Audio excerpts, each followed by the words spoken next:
কোরবানি গোশতকে কিভাবে কত ভাগে বন্টন করা যায় এবং গরিবদের মাঝে কিভাবে আমরা উত্তম রূপে দিতে পারবো।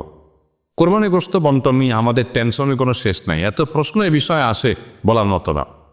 কোরবানি গোশতকে 3 ভাগে ভাগ করা মুস্তাহাব বা উত্তম।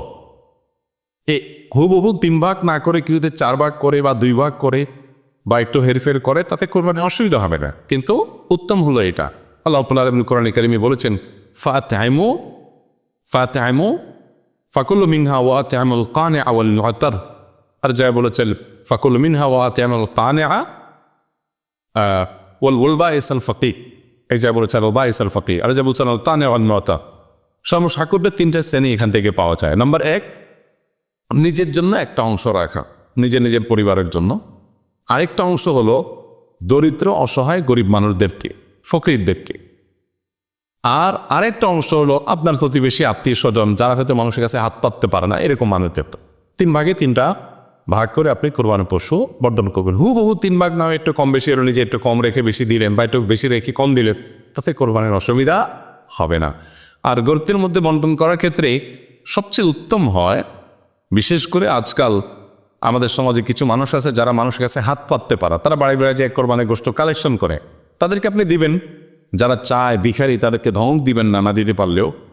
কিন্তু এর চেয়ে বেশি ইম্পর্টেন্ট, এর চেয়ে বেশি গুরুত্বপূর্ণ হলো যে মানুষগুলো কোরবানি করে না কিন্তু মানুষের কাছে হাতও পাততে পারে না, তাদেরকে খুঁজে খুঁজে বের করে তাদের বাসায় বাসায় গিয়ে পৌঁছে দিয়ে আসেন, সেটা হবে সবচাইতে উত্তম।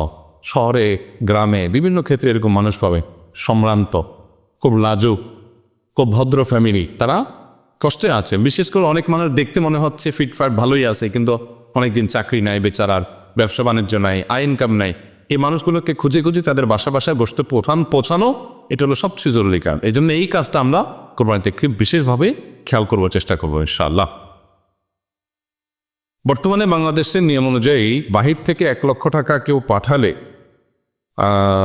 2500 টাকা বা 2.5% রেমিটেন্স ইনসেন্টিভ দিচ্ছে।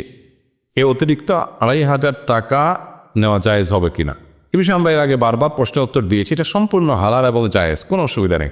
প্রবাসী ভাইয়েরা বিদেশ থেকে যে টাকা পাঠাবেন সেই টাকার উপর 2.5% প্রণোদনা দিয়ে থাকে বাংলাদেশের সরকার। এই 2.5% টাকা নেওয়া সম্পূর্ণ হালাল। 1 লাখ টাকা পাঠালেন, 2,500 টাকা আপনাকে ব্যাংকে সরকার অতিরিক্ত দিবে। এটা নিতে পারবেন। কেন নিতে পারবেন? কারণ এই টাকাটা হলো একটা ভালো কাজের প্রতি উদ্বুদ্ধ করার জন্য, যে আপনি হুন্ডিতে অবৈধ চ্যানেলে টাকা পাঠাবেন না, পাঠাইলে সেটা দেশের বাইরে তার দেশের টাকা চলে যাবে, অর্থ পাচার হবে, দুর্নীতিবাজরা টাকা সরানোর রাস্তা পাবে, সেগুলো যেন না হয়। আপনি ডাইরেক্ট ব্যাংকিং চ্যানেলে টাকা পাঠান, দেশের দেশে ডলারটা আসে।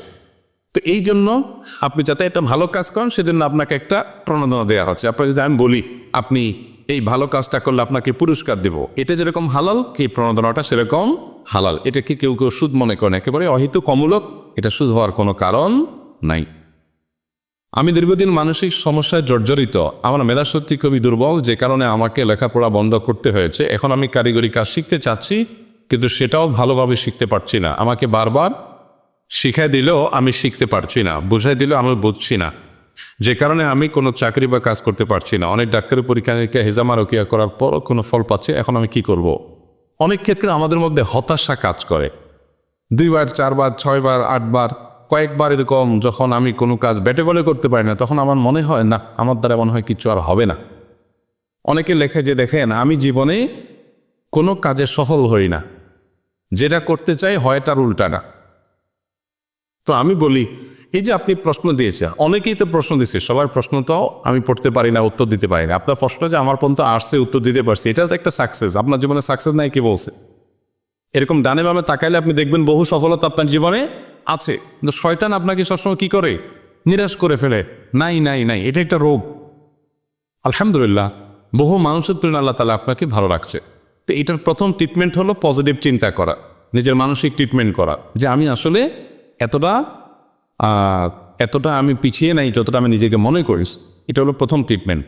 দ্বিতীয়ত হলো আপনি কোনো কাজকে ছোট মানা না করে আল্লাহর নাম নিয়ে যেটা সুযোগ পান সেটাই শুরু করে দিবে। আমাদের এখন বেশিরভাগ মানুষের অভাব হলো ভাবের। কিসের অভাব? ভাবের অভাব। একজন মানুষ আমি চাকরি পাচ্ছি না, তো আপনি একটা দোকানে হয়তো কর্মচারী হিসাবে পাবেন না, সেটা কাজ না, কিন্তু আপনি সেটা করবেন না, কারণ আপনি চাচ্ছেন আপনার ক্লাস অনুযায়ী আপনার একটা বিশেষ ডিমান্ড আছে, যেটা না হওয়ার কারণে আপনি হতাশ হয়ে যাচ্ছেন। এই জন্য চাহিদাগুলো যখন কমাইতে পারে মানুষ, যখন খুব ইজি লাইফ লিড করার চেষ্টা করে, খুব সাধারণভাবে চলার চেষ্টা করে, তখন তার কাছে দুনিয়াটা সব ইজি হয়ে যায়। এই জন্য আমরা নিজেরা অনেক সময় এগুলো কঠিন করে ফেলি। তারপরও আপনার এর বাইরেও কোনো সমস্যা থাকতে পারে, সেজন্য আপনি এভাবে সংক্ষিপ্ত কোনো সেশনের প্রশ্ন উত্তরে না দিয়ে আপনি কোনো আলেমের সাথে দেখা করেন। আমাদের ফাউন্ডেশনে অফিস টাইমে কাউন্সেলিংয়ের ব্যবস্থা থাকে, ওলামা একরাম থাকেন, সেখানে আপনি সময় নিয়ে যেতে পারেন, ইনশাআল্লাহ হয়তো আপনার কোনো কাজে আসবে। আমি জোহরের সুন্নত নামাজ 4 রাকাত নিয়াত করেছি, ইতিমধ্যে জোহরের ফরজ নামাজ শুরু হয়ে গিয়েছে। এমত অবস্থায় আমি 2 রাকাত নামাজ পড়ে সালাম ফিরিয়ে জামাতের অংশ নিয়েছি, নিয়াত করেছি 4 রাকাতের, কিন্তু নামাজ পড়লাম 2 রাকাত। এতে আমার নামাজ হয়েছে কিনা? উত্তর হলো হ্যাঁ হয়েছে, কোনো অসুবিধা নেই, বরং এটাই উচিত।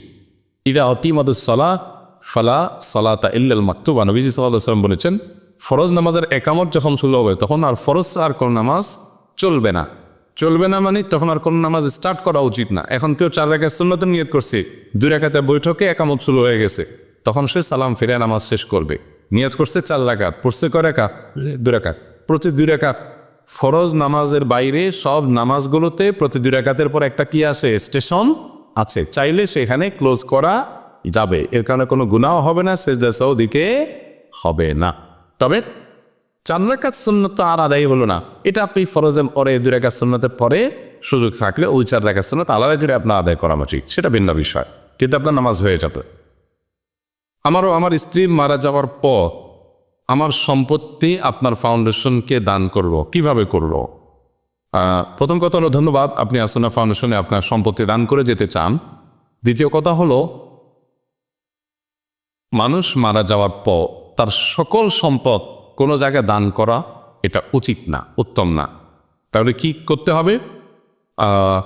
ওয়ারিসদের জন্য কিছু রাখতে হবে, এবং জীবদ্দশা চাইলে তো মানুষ সব কিছু দান করতে পারে, কিন্তু মৃত্যুর পর যদি সে বলে যায় যে আমার সকল সম্পদ এক জায়গায় দান করবো, এটা জায়েজ নাই। তাহলে কি করতে হবে? সর্বোচ্চ 1/3 পর্যন্ত কার্যকর হবে। আপনার টোটাল সম্পদের 3 ভাগে 1 ভাগ আপনি টোটালটা দান করার জন্য ওসিয়ত করতে পারবে, আর জীবদ্দশায় দিলে পুরোটাই আপনি দিতে পারবে। কিন্তু জীবদ্দশায় পুরোটা দিলে আপনি কতদিন বাঁচবেন, আপনি কিভাবে চলবে? এই জন্য ব্যালেন্স করতে হবে। শরীয়ত আমাদেরকে আনব্যালেন্স হয়ে কোনো কাজ করতে বলে না। মৃত্যুর পর আপনি আমাদের ফাউন্ডেশনে বা যে কোনো দিনই প্রতিষ্ঠানে আপনি ওয়াকফ করতে চান, খুব ভালো কথা, আপনার সম্পদের 1/3 আপনি দলিল করে দিয়ে যাবেন যে এটা আমার মৃত্যুর পর কার্যকর হয়ে যাবে, প্লাস সেই হিসাবে আপনি করতে পারেন। এর জন্য আমাদের অফিসে আফতাবনগরে আপনি যে কোনো অফিস খোলার দিন আসলে ইনশাআল্লাহ সেখানে আলোচনা করতে পারবেন।